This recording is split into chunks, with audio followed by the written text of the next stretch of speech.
Fédération a trouvé nécessaire donc d'exprimer publiquement son analyse de la situation et ses propositions pour une véritable alternative politique de gauche, pour être clair là-dessus, qui répondent tout à la fois aux urgences sociales, ce que je disais tout à l'heure, mais en même temps à la transformation progressiste de la société.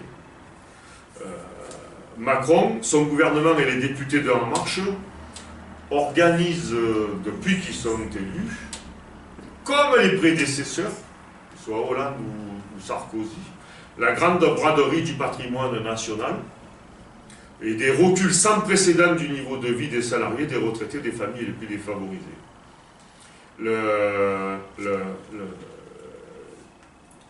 La recherche de financement pour les mesures, quelle qu'elle soit, quoi qu'on puisse en penser, c'est toujours traduite par des ponctions importantes sur les salariés, les familles, la vente du patrimoine national par des privatisations terribles, et ce sont les politiques qui ont été menées ont toujours refusé de s'attaquer frontalement à la finance.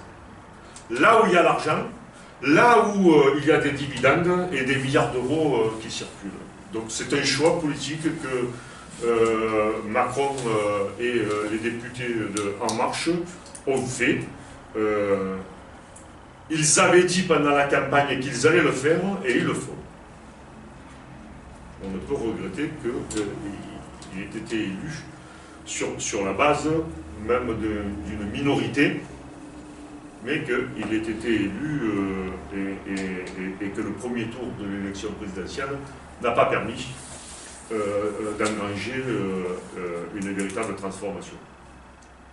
On ne peut pas aborder en ce mois d'octobre la situation sociale et politique sans avoir à l'esprit, pour ce qui nous concerne, la révolution d'octobre. Bien évidemment, ceci dit, pour nous, ça n'est pas un dogme ou un idéalisme béat. C'est un point d'appui historique important, car il montre, ce point d'appui, que le combat contre le capitalisme est un long processus, et un processus qui ne peut s'enraciner qu'au plus profond des réalités concrètes, quelle que soit la période dans laquelle nous évoluons. Un processus enraciné qui vise à dépasser le système capitaliste pour construire une autre société dont l'histoire nous a montré qu'il n'y avait pas de modèle, mais que les gens devaient décider par eux-mêmes quelle est leur propre société. On dit ça parce que toute incantation sur la révolution, si juste soit-elle, est vouée à l'échec, si ce n'était pas le cas d'un enracinement sur la réalité concrète, sur les réalités concrètes. Car si ce n'était pas le cas, cela voudrait dire qu'on ferait une révolution dans les salons. Et au bout du compte, comme les rapports de force politiques ne seraient pas suffisamment importants et ne seraient pas suffisamment favorables à la transformation, les conséquences ne seraient que d'accompagner le système en place et les conséquences des choix. Cette donnée nous apparaît fondamentale et elle nous amène et elle nous ramène à la situation d'aujourd'hui. Tous les indicateurs sont au rouge, quoi que puissent en dire certains observateurs. Sauf les dividendes et l'évasion fiscale, légale ou pas. Ceux-là, ils sont bien au beau fixe. Le système capitaliste mondialisé fait la démonstration partout qu'il n'est plus capable de porter les promesses d'épanouissement et d'émancipation humaine. Il fut un temps où, parce qu'il en avait besoin pour développer les profits, il a réalisé l'épanouissement humain. Mais aujourd'hui, on n'est plus dans cette situation. Le monde craque et le monde souffre. Mais de plus, le monde est entravé dans ses développements par les logiques de la rentabilité financière à outrance et aussi par l'exacerbation de la concurrence entre les hommes, entre les territoires, entre les pays, qu'il faudrait développer, alors qu'il faudrait développer la coopération et le partage. C'est une donnée qui est aussi fondamentale, d'autant plus quand on voit comment les peuples sur le monde, dans des pays en voie de développement ou sous-développés, souffrent. La question de la coopération et du partage, et y compris du partage du savoir, pas seulement le partage, on se partage les miettes du gâteau, sont des questions importantes. Donc dans ce contexte marqué, dans le contexte actuel, marqué par une crise sans précédent du capitalisme financiarisé, les politiques de Macron et des dirigeants européens s'efforcent de répondre aux contradictions que la crise elle-même génère. Ils s'efforcent d'y répondre, mais avec toujours la même vision, au service de la rentabilité financière. Alors que pour l'humain et l'humanité, l'heure est à un changement radical de cap politique, permettant des réponses solidaires, des réponses de justice sociale, d'épanouissement personnel et collectif au quotidien de chacun.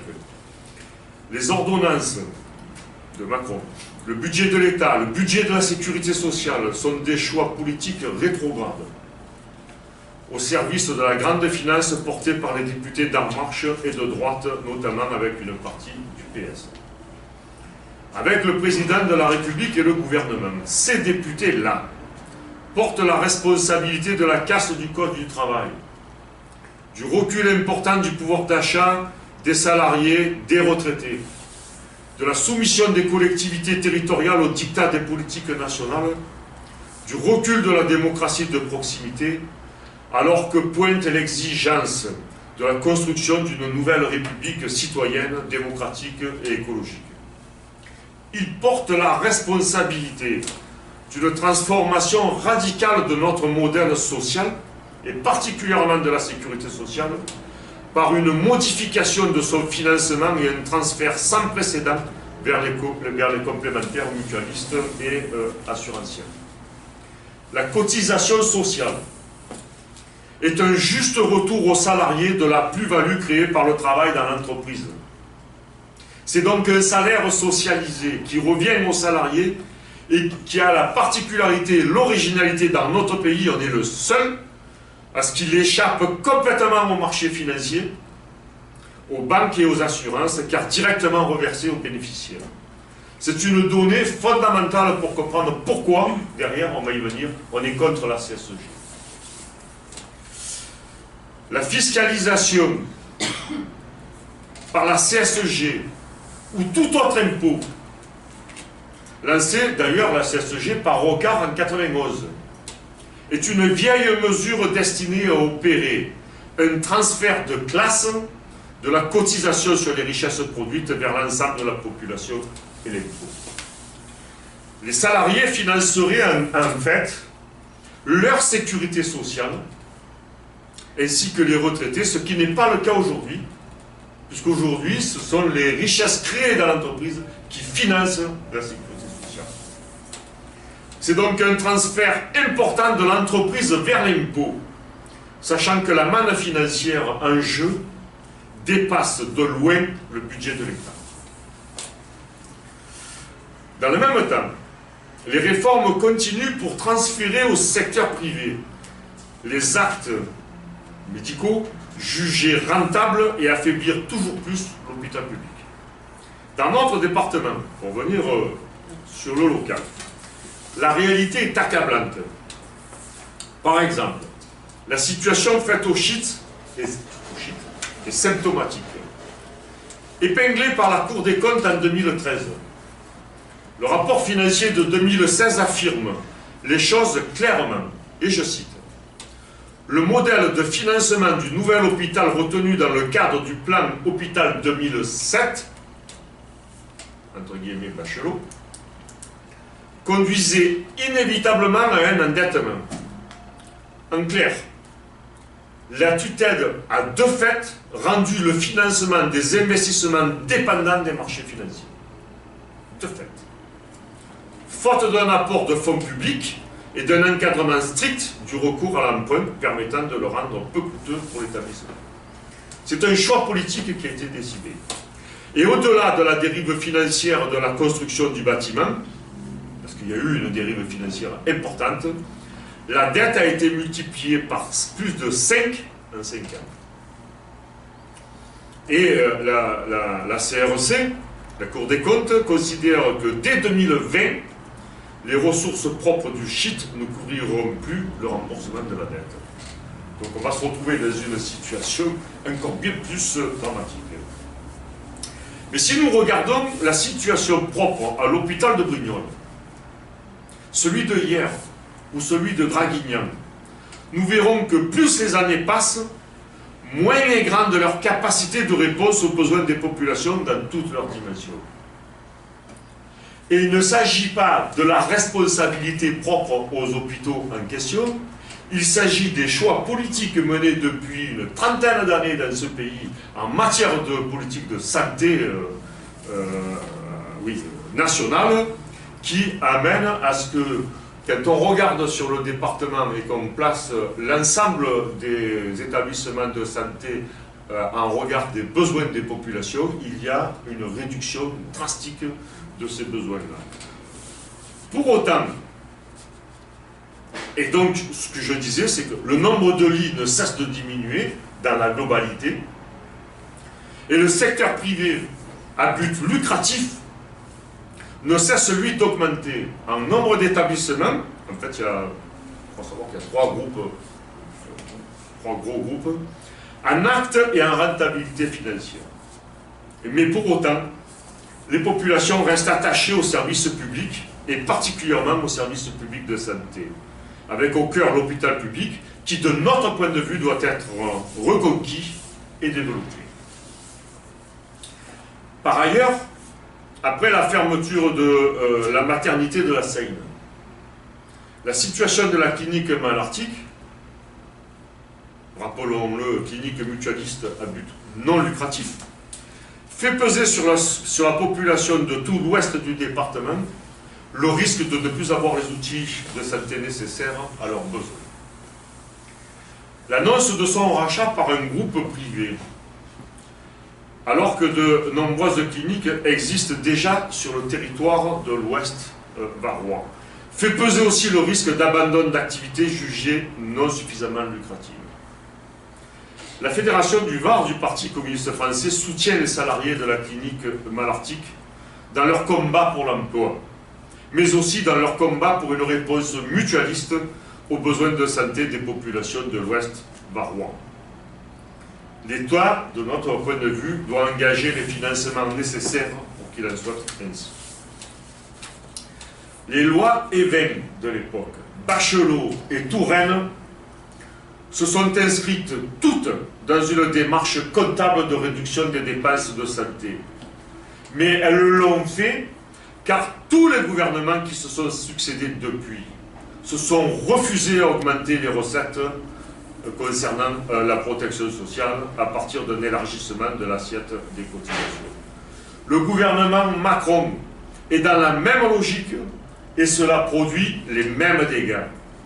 Si bien que l'unité affichée d'élus de droite dans le Var, du PS ou de En Marche pour la défense de la clinique Malartic apparaît comme du marketing électoral et non comme un véritable engagement politique. Seuls les élus communistes et républicains ont une cohérence d'ensemble sur le terrain et à Paris. C'est important qu'on le dise. Pour une sécurité sociale qui rembourse à 100% les dépenses de santé prescrites et une politique de santé qui donne les moyens à l'hôpital public et au centre de santé d'ailleurs qu'il s'agit d'ouvrir, parce que ça n'est pas pareil qu'une maison de santé, sur chacun des cantons pour répondre aux besoins grandissants des populations. Il y a une différence fondamentale entre les centres de santé et les maisons de santé. Ça tient au statut même de leurs prérogatives, puisque dans les centres de santé, il n'y a pas de dépassement honoraire, il n'y a que des salariés, alors que dans les maisons de santé, c'est le libéral qui vient faire son marché. Alors oui, dans ces situations, nous pointons du doigt le double langage de la députée Muscotti et de ses acolytes départementaux, qui se pavanent dans la presse pour la défense de Malartic et qui votent à l'Assemblée de nouvelles réductions budgétaires avec le plan de financement de la sécurité sociale. Alors oui, nous pointons du doigt la responsabilité des élus de droite, de Madame Lévy et M. Masson à M. Falco, qui font la même chose depuis des décennies et qui sont aux manettes du département. Il s'agit là d'un jeu de dupes et de démarches intellectuellement malhonnêtes. La population est en droit de savoir. Pour une sécurité sociale qui rembourse à 100%, pour une politique publique de santé répondant à l'ensemble des besoins avec l'hôpital public au cœur, pour des services publics développés, démocratisés, solidaires, pour la justice sociale et fiscale, pour une loi d'éradication du chômage et de la précarité, nous avons, nous les communistes, des propositions concrètes et cohérentes du national au local. Avec en premier lieu, la vraie question, celle de la maîtrise de l'argent, par la création d'un pôle public bancaire répondant aux objectifs fixés, avec notamment la nationalisation de banques comme la Société Générale ou la BNP, adossées à des mutuelles et à la Caisse des dépôts et consignations. Mais aussi concernant la santé, puisqu'on en parlait tout à l'heure, d'un pôle public du médicament. Et comme nous sommes dans un département fortement militarisé, d'un pôle public de défense concernant particulièrement les activités industrielles pour notre département. Mais avec cela, une grande réforme fiscale doit être engagée, des revenus, des entreprises et des collectivités, pour rendre l'argent utile au service de l'intérêt général et assurer une véritable justice fiscale. Maîtriser l'argent, c'est aussi supprimer tous les cadeaux faits depuis des décennies aux entreprises, comme l'exonération des cotisations sociales ou encore le CICE, dont on a pu voir par le biais de l'actualité que les Paradise Papers permettaient en toute légalité à faire évader de l'argent et dans le même temps à empocher le CICE, ce qui est un scandale d'État pour ce qui nous concerne. Et je parle pour les entreprises et bien évidemment pas pour les individus. Avant toute réforme, ces entreprises-là qui sont concernées par ça doivent rembourser. De l'argent, il y en a. Bien sûr, chacun le sait ça. De l'argent, il y en a. On le voit, ça coule à flot. Mais voilà, nos propositions pour une augmentation des recettes de la sécurité sociale. On va donner quelques exemples. La suppression, par exemple, de l'exonération des exonérations sociales patronales, 30 milliards par an. Le trou de la Sécu est de combien ?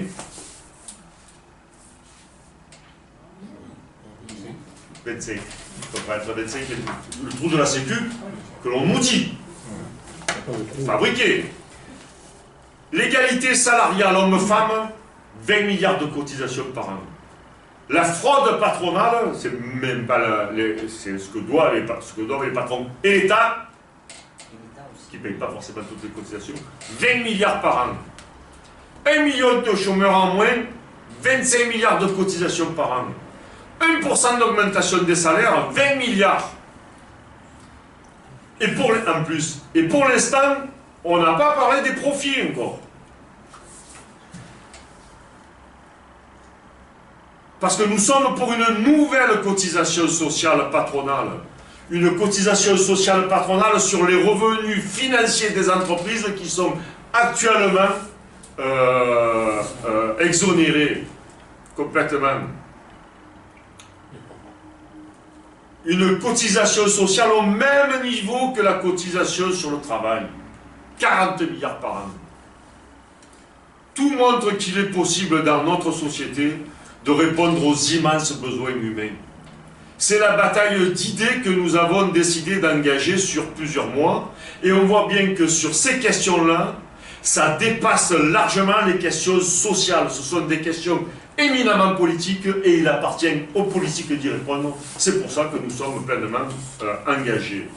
Ce qui ne veut pas dire que les mobilisations sociales doivent s'arrêter. Il n'y aura pas de progrès social sans mobilisation sociale et sans mobilisation politique allant dans le sens d'une transformation réelle et concrète de notre société.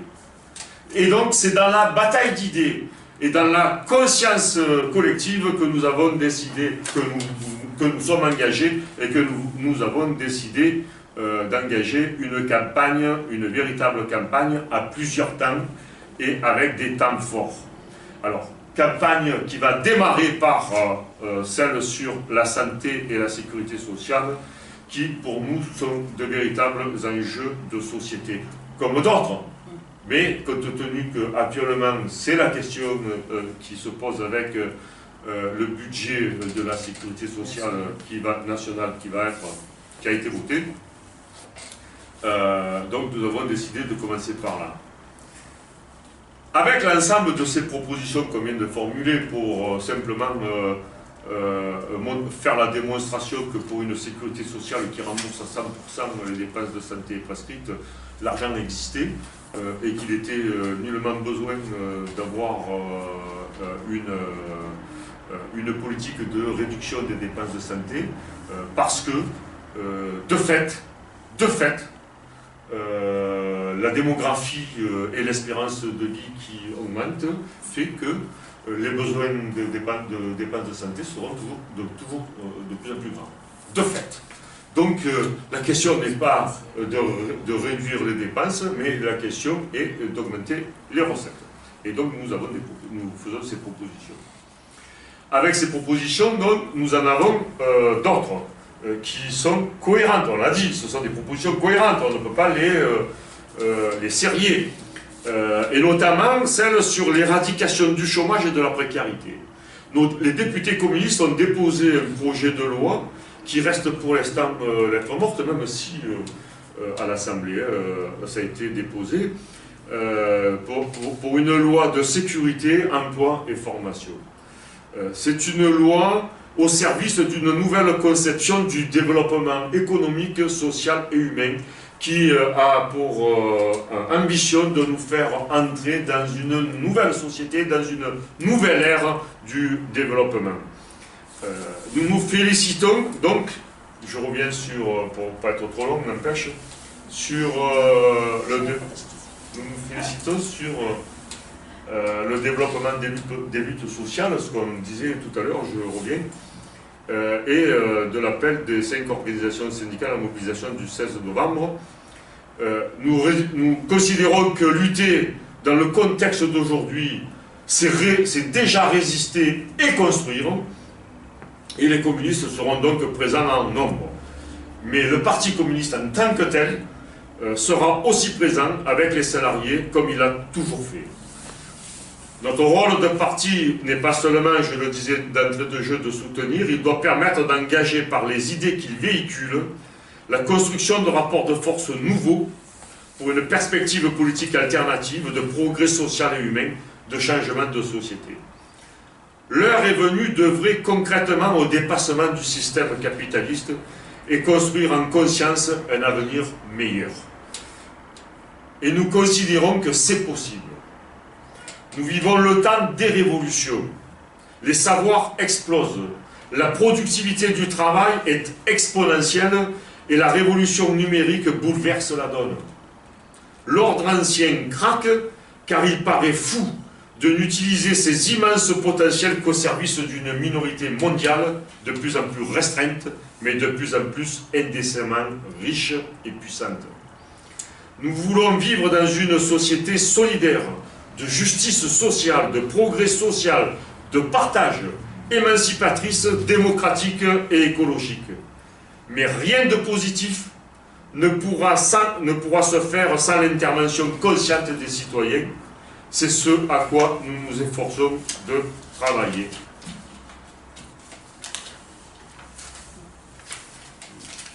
J'avais une autre page, mais c'était la page numéro 5 millions.